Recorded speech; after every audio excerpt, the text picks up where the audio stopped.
चलिए फ्रेंड्स शुरू हैं आज का अपना वीडियो। आज के इस वीडियो में बताने वाला हूँ क्लास 10th के लिए साइंस का त्रैमासिक पेपर जो कि आपका 13 अक्टूबर को होने वाला है। तो जितने भी क्लास 10th के छात्र हैं तो एक बार वीडियो को जरूर देख लेना और पूरा का पूरा वीडियो देख लेना, ताकि यहाँ पे 75 आउट ऑफ 75 इनके पूरे के पूरे मार्क्स आपके बिल्कुल ही क्लियर हो जाएँ। तो अंत वीडियो को जरूर देख लेना। आप यहाँ पर पेपर कोड भी दे सकते हो कि 1013 है। सेट भी आपको बताने वाला हूँ, इससे पहले मैं आपको ऑलरेडी सेट ए सॉल्यूशन करा चुका हूँ। कक्षा 10वीं का होगा, त्रैमासिक परीक्षा वर्ष 2022-23 का होगा और विज्ञान का रहने वाला है। माध्यम उसका हिंदी रहने वाला है और कुल प्रश्नों की जो संख्या रहने वाली है वो आपकी 22 रहने वाली है। और जो जो आपको टाइम मिलेगा वो आपको यानी कि 3 घंटे का टाइम मिलेगा। 3 घंटे के अंदर अंदर आपको पेपर को सॉल्यूशन करना ही करना होगा। और पूर्णांक जो आपका रहने वाला है वो 75 रहने वाला है। तो जिस भी स्टूडेंट को 75 आउट ऑफ 75 चाहिए, एक बार वीडियो को जरूर देखना। तो फाइनली शुरू करते हैं आज का अपना वीडियो। तो बिना टाइम खराब किए हुए डायरेक्टली मैं आपको क्वेश्चन पेपर की जानिब ले चल रहा हूं। तो आपका पहला वाला क्वेश्चन आपके सामने आपकी स्क्रीन पर आ चुका है। वो इस प्रकार से रखा जाएगा कि सही विकल्प चुनकर आपको लिखना होगा, जिसमें कि पहला वाला क्वेश्चन है और यह क्वेश्चन आपका 8 मार्क्स में पूछ जाएगा। यहाँ पे कह रहा है जल का पीएच मान होता है। तो जल का पीएच मान क्या होता है? क्या 7 से कम होता है? तो नहीं। जल 7 से कम किसका होता है आपको कमेंट सेक्शन में लिखना होगा। 7 होता है तो हाँ, क्योंकि जल क्या होता है? उदासीन होता है, इसलिए जल का पीएच मान जो होता है वो 7 होता है। सेकंड वाले क्वेश्चन की बात करें कि Fe2O3 यानी कि जो आयन फेरिक ऑक्साइड जो होता है, जब वह एल्यूमिनियम के साथ क्रिया करता है तो एल्यूमिनियम ऑक्साइड बनाता है, साथ ही साथ आयन के जो आयरन है उसको विस्थापित कर देता है।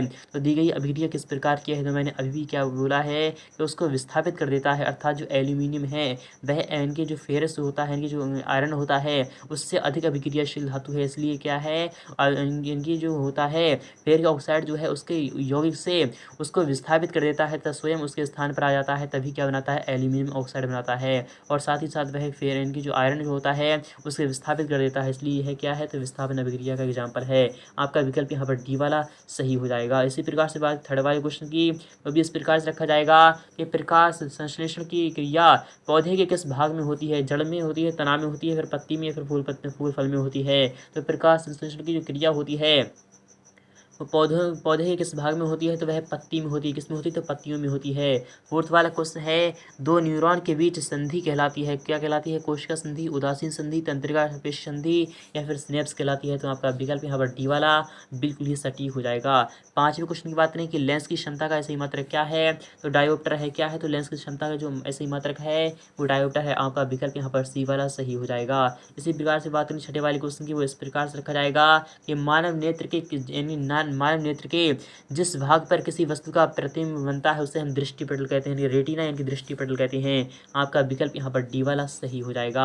साथ ही क्वेश्चन की बात करें निम्न में से कौन भौतिक परिवर्तन नहीं है? क्या खौलते पानी से जलवाष्प बनना, क्या यह भौतिक परिवर्तन नहीं है? या फिर बर्फ का पिघलना, बर्फ का पिघलकर जल जाना यानी जल बनना, नमक का पानी में घुलना, या फिर एलपीजी का दहन। जो एलपीजी का जो दहन है वो एक रासायनिक परिवर्तन होता है, यानी दहन जहाँ पर भी आ जाए वहाँ पर आपको सिंपली क्या लगाना है? रासायनिक परिवर्तन लगा देना है, इसलिए आपका विकल्प यहाँ पर डी वाला सही हो जाएगा।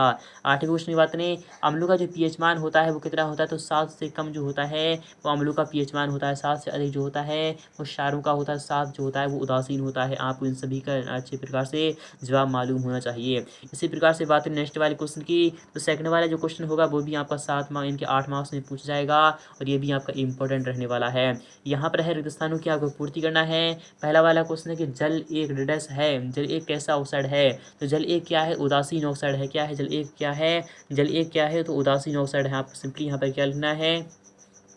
जल एक उदासीन ऑक्साइड है। यहाँ पर सेकंड वाले क्वेश्चन की बात करें कि शरीर में उपस्थित अपशिष्ट हानिकारक एवं विषैले पदार्थों का शरीर से बाहर निकलना का प्रक्रम कहलाता है। किसका प्रक्रम कहलाता है? तो आपको पता होना चाहिए शरीर में जो हमारे जो गंदे पदार्थ होते हैं जैसे हानिकारक यानी कि एवं विषैले पदार्थों का शरीर से बाहर निकलना क्या कहलाता है? उत्सर्जन कहलाता है। क्या कहलाता है? तो आपको सिंपली यहाँ पर क्या लगा देना है? तो उत्सर्जन लगा देना है। क्या लगा देना है? तो उत्सर्जन आपका आंसर आ जाएगा। इसी प्रकार थर्ड वाले क्वेश्चन की बात करें तंत्र की प्रमुख इकाई जो होती है डैश कहलाती है। तो वह क्या कहलाती है? तो क्या कहलाती है? न्यूरॉन कहलाती है। या फिर आपको क्या कहलाती है?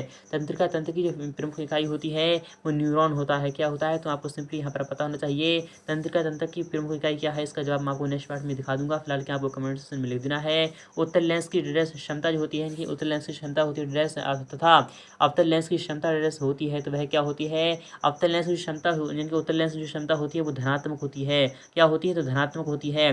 तथा अवतल लेंस की क्षमता होती है वो ऋणात्मक होती है। क्या होती है? तो ऋणात्मक होती है। आपको ये दोनों ही ध्यान में रख लेना है। 5वां क्वेश्चन है कि आकाश का रंग नीला प्रकाश के डायरेक्शन किसके प्रकीर्णन के कारण दिखाई देता है? आकाश का जो रंग होता है वो नीला किसके कारण दिखाई देता है? तो प्रकाश के प्रकीर्णन के कारण दिखाई देता है। यहाँ पर बात है कि श्वेत प्रकाश का रंगों में विभक्त होना क्या कहलाता है? तो विभ्योर कहलाता है। ये वर्ण विक्षेपण कहलाता है। क्या कहलाता है? तो वह क्या कहलाता है? तो वर्ण विक्षेपण कहलाता है। क्या कहलाता है? श्वेत प्रकाश का रंगों में विभक्त होना वर्ण विक्षेपण कहलाता है। क्या कहलाता है? वर्ण विक्षेपण कहलाता है। आपको सिंपली यहाँ पर क्या लगा देना है? वर्ण विक्षेपण लगा देना है। 7वें क्वेश्चन की बात करें कि प्रतिबिंब की ऊंचाई और बिंब की ऊंचाई का जो अनुपात होता है वो क्या होता है? रेखीय आवर्धन होता है। क्या होता है? रेखीय आवर्धन होता है। आप सिंपली यहाँ पर क्या लिखना है? रेखीय आवर्धन लिख देना है। तो आई होप यहाँ पे समझ में आ रहा होगा। इसी प्रकार से बात करें थर्ड वाले क्वेश्चन की, तो वो भी देख लीजिएगा। थर्ड वाला क्वेश्चन भी यहाँ पे सामने आ चुका है। आप इस प्रकार से रखा जाएगा कि सही जोड़ियाँ बनाकर आपको लिखना है। क्या करना है? सही जोड़ियाँ बनाकर आपको लिखना है। मैं आपको जो बता रहा हूँ वही आपको लिखना है। ध्यान से देखना है आपको ये क्वेश्चन। तो स्तंभ आ और स्तंभ व आपके सामने दोनों ही उपस्थित हो चुके हैं। तो पहला वाला क्वेश्चन आपके सामने इस प्रकार से आपके स्क्रीन पर रखा जाएगा कि ऊष्मा का अवशोषण क्या कहलाता है? तो ऊष्मा का जो अवशोषण होता है वो क्या कहलाता है? ऊष्मा क्षेपण क्या कहलाता है? ऊष्मा शोषीय अभिक्रिया कहलाता है। क्या कहलाता है? ऊष्मा शोषीय अभिक्रिया कहलाता है। यहाँ पर बात करें कि नेफ्रॉन क्या होता है? तो नेफ्रॉन आप सभी को पता होना चाहिए। नेफ्रॉन जो होता है वो वृक्क की संरचनात्मक इकाई होती है। क्या होती है? वृक्क की संरचनात्मक इकाई होती है, वो नेफ्रॉन होती है। यहाँ पर बात थर्ड वाले क्वेश्चन की कि उत्तल दर्पण जो होता है वो क्या होता है? उत्तल दर्पण जो होता है वो क्या होता है? तो आपको पता होना चाहिए। पश्च दृश्य दर्पण होता है। क्या होता है? पश्च दृश्य दर्पण होता है। अभिसारी दर्पण जो होता है वो क्या होता है? तो अभिसारी दर्पण जो होता है वो आपका अवतल दर्पण होता है। वर्ण विक्षेपण जो होता है वो क्या होता है? तो वर्ण विक्षेपण आपको पता होना चाहिए। वर्ण विक्षेपण जो होता है वो क्या होता है? तो वह त्रिभुजाकार प्रिज्म होता है। क्या होता है? त्रिभुजाकार प्रिज्म होता है। इसी प्रकार से बात करें निकट दृष्टि दोष जो होता है वो क्या होता है? तो निकट दृष्टि दोष जो होता है वो अवतल लेंस से शुद्ध होता है। किससे होता है? अवतल लेंस से क्या होता है? सॉल्यूशन होता है उसका। यहाँ पर बात करें कि ब्लीचिंग पाउडर क्या होता है? तो ब्लीचिंग पाउडर जो होता है तो वह क्या होता है? तो ब्लीचिंग पाउडर जो होता है वो आपका होता है CaOCl2। क्या होता है? कैल्शियम ऑक्सीक्लोराइड होता है। और बुझा हुआ चूना क्या होता है? तो कैल्शियम और कैल्शियम हाइड्रोक्साइड होता है। तो आप सही मिलान हो चुके हैं। तो आई होप आप समझ में ये भी आ चुका होगा। यहाँ पर फोर्थ वाले क्वेश्चन की बात करें वो इस प्रकार से रखा जाएगा। यहाँ पर फोर्थ वाला क्वेश्चन क्या कर रहा है आपको देख लेना है और समझना है। यहाँ पर एक वाक्य में आपको उत्तर देना है। पहला वाला क्वेश्चन है कि जिस किसी यौगिक में ऑक्सीजन संयुक्त होती है तब यह अभिक्रिया क्या कहलाती है? जिस किसी यौगिक में ऑक्सीजन संयुक्त होती है तब यह अभिक्रिया क्या कहलाती है? तो आपको सिंपली यहाँ पर ऑक्सीकरण लिखना है। क्या लिखना है? आपको सिंपली यहाँ पर क्या लिखना है? तो ऑक्सीकरण लिखना है। क्या लिखना है? तो ऑक्सीकरण लिखना है। यही आपका आंसर रहने वाला है। तो आई होप आपको समझ में आ रहा होगा। सेकंड वाले क्वेश्चन की बात करें कि कैल्शियम ऑक्सीक्लोराइड का प्रचलित नाम आपको लिखना है। तो ब्लीचिंग पाउडर होता है। क्या होता है? तो आपको सिंपली यहाँ पर क्या लिखना है? तो ब्लीचिंग पाउडर लिखना है। क्या लिखना है? ब्लीचिंग पाउडर आपको लिख देना है। इसी प्रकार से बात करें नेक्स्ट वाले क्वेश्चन की। यहाँ पर क्या कर रहा है आपको देख लेना है और समझना है कि वायु की अनुपस्थिति में होने वाला श्वसन को क्या कहते हैं? अवायवीय श्वसन कहते हैं। क्या कहते हैं? अवायवीय श्वसन। आपको सिंपली यहाँ पर क्या लिखना है? तो अवायवीय श्वसन लिखना है। क्या लिखना है? अवायवीय श्वसन लिखना है। यही आपका आंसर रहने वाला है। इसी प्रकार से बात करें कि लेंस की क्षमता के लिए सूत्र का आपको निगमन क्या करना है? आप सूत्र का आपको मात्रक लिखना है। क्या लिखना है? लेंस की क्षमता के लिए सूत्र लिखना है तथा इसका मात्रक भी आपको लिखना है। तो P=1/f जो होता है वो मीटर में होता है। इसका जो मात्रक होता है वो क्या होता है? डायोप्टर होता है। क्या होता है? डायोप्टर होता है। आपको सिंपली यहाँ पर डायोप्टर लगा देना है। यहाँ पर बात है नेक्स्ट वाले क्वेश्चन की, तो वो भी देख लीजिएगा। यहाँ पर नेक्स्ट वाला क्वेश्चन क्या कर रहा है कि अंतरिक्ष यात्रियों को आकाश कैसे दिखाई देता है? तो आपको सिंपली यहाँ पर क्या लिखना है? तो काला दिखाई देता है। इसी प्रकार से बात करें नेत्र के किस भाग पर वस्तुओं के प्रतिबिंब बनती हैं? तो आपको सिंपली यहाँ पर रेटिना लगा देना है। क्या लगा देना है? तो रेटिना लगा देना है। यानी कि दृष्टल क्या लगा देना है? तो दृष्टपटल लगा देना है। यहाँ पर बात करें सातवें क्वेश्चन की, अम्ल एवं क्षार की अभिक्रिया से क्या बनता है? तो अम्ल एवं क्षार की अभिक्रिया से लवण बनता है और साथ ही साथ क्या बनता है? तो जल बनता है। क्या बनता है? जल बनता है। तो आपके ये दोनों ही आंसर हो जाएंगे। तो आई होप आपको समझ में आ रहा होगा। यहाँ पर पांचवें क्वेश्चन की बात करें वो इस प्रकार से रखा जाएगा। यहाँ पर क्या रहा है? विस्थापन अभिक्रिया से क्या समझते हैं? जब कोई अधिक अभिक्रियाशील कम अभिक्रियाशील वाले यौगिक से उसको विस्थापित कर देता है तथा स्वयं उसके स्थान पर आ जाता है, उसे हम विस्थापन अभिक्रिया कहते हैं। एक एग्जाम्पल की अगर बात करें तो एक एग्जाम्पल को मैं आपको बता रहा हूँ। आपको यहाँ पर लिखना है तो Fe क्या लिखना है? तो FeO3 क्या लिखना है?